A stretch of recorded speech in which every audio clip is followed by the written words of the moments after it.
Hello everyone, welcome back to my YouTube channel. In today's video, we're going to explore the fascinating topics is signal amplification. Let's dive in.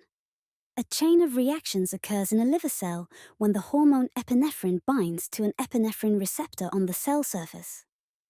The signal is amplified so that a single epinephrine molecule can trigger the release of many thousands of glucose molecules into the bloodstream. Each molecule of epinephrine activates a single receptor. However, each receptor may activate up to 100 G proteins, and each of these stimulates the enzymatic activity of one adenylyl cyclase enzyme.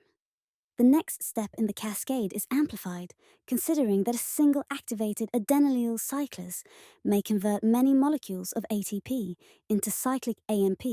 Multiple CAMP molecules bind to the regulatory subunits of the enzyme protein kinase A, resulting in the release and activation of its catalytic subunits.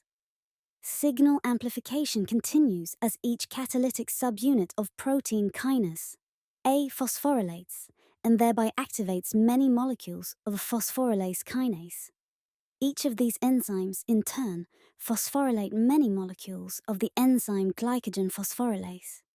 Each glycogen phosphorylase may then trim off many molecules of glucose, 1-phosphate from glycogen, resulting in the release of many thousands of glucose molecules into the bloodstream.